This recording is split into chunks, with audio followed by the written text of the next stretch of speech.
look. But the other half of me, I just remember having my hands on the steering wheel and my knuckles were white. It's just an awful feeling to think that you killed somebody.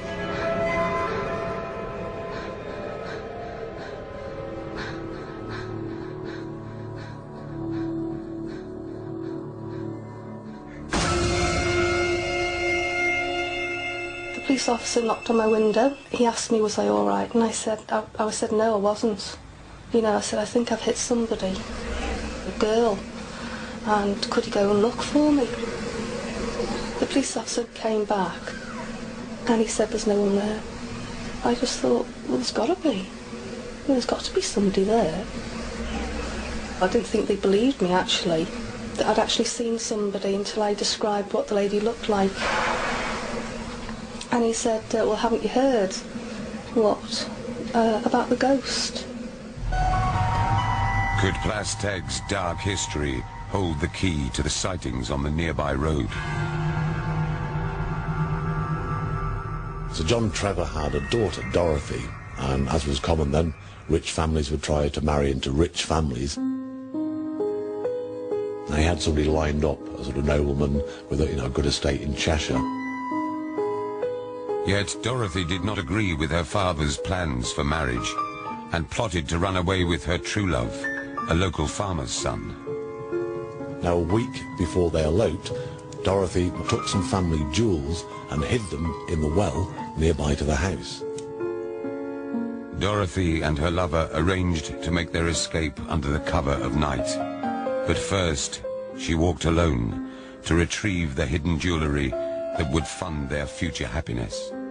She made her way to the well in the dark, and because she obviously couldn't show a light in case someone saw where she was going, she couldn't find the hiding place. And in her panic to find them, slipped and fell down the well. As Dorothy lay in darkness, her distraught lover thought that he had been jilted. The farmer's son hung himself from the tree where they'd arranged to meet, and barely 2 days later, Dorothy's body was finally recovered from the well, where she died. Does local folklore offer too convenient an explanation? That the figure seen by drivers is the ghost of the tragic daughter? Perhaps. But consider this. The route that would have reunited the lovers cuts across the road.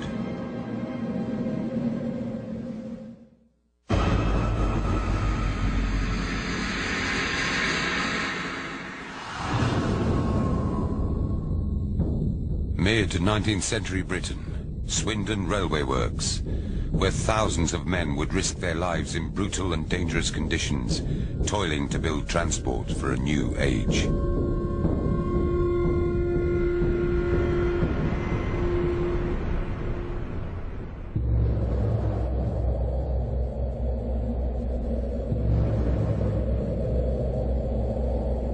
It's hammer shops and things as that, you know. Rolling mill and all the red hot steel coming round. There's shunting going on and people got crushed with the shunting or injured and maimed. Oh, it's a dangerous place to work in. So many people got killed on this railway workshops. When the works closed in 1986, security men were stationed to patrol the vast semi-derelict site. I used to go around to do the rounds, all you have with hand torch. You're walking round and the building is breathing and you hear the creak, the cracks going on, and it's spooky. Ghostly, very haunted place. There was one place I used to hate going in, and that was Nine's shop. I always thought there was something there.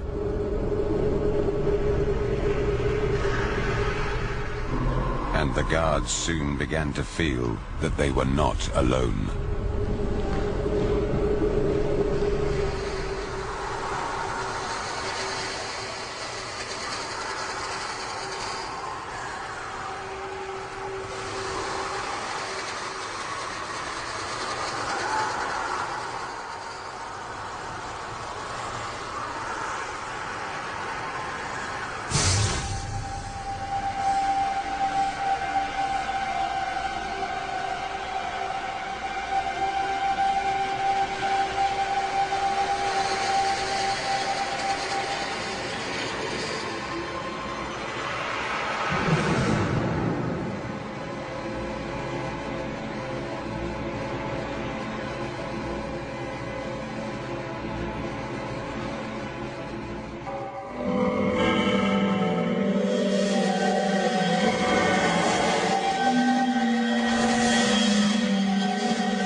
disappear right in front of their eyes. Nothing there at all.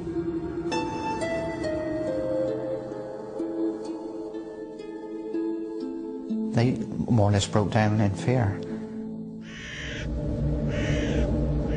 After the apparent disappearance of the figure, many guards were too fearful to work the site. We had blokes come on the job and we took them round and showed them what to do, but as soon as they had to go on their own, that was it, they come off the job. They just said, well, we don't want that, it's too frightening. One bloke, I always remember, he went out for an hour and he come back, he said, that's it, he went home, we're finished. He just couldn't stand it, he was frightened. But one night watchman who remained believes he came face to face with the figure they say haunts the works.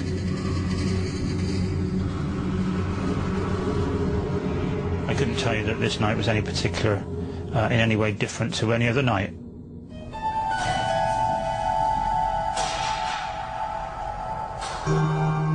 Until, until it kind of all happened. Well, I was coming towards the end of that patrol.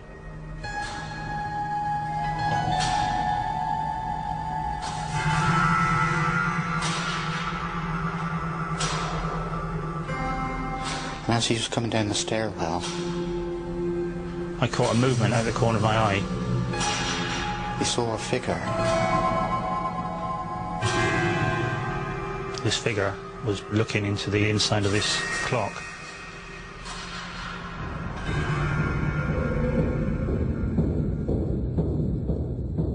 And he challenged him.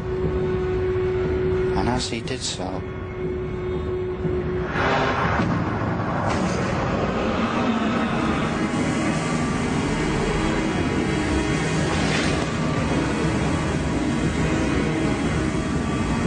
It wasn't even as though he vanished, he just suddenly wasn't there anymore.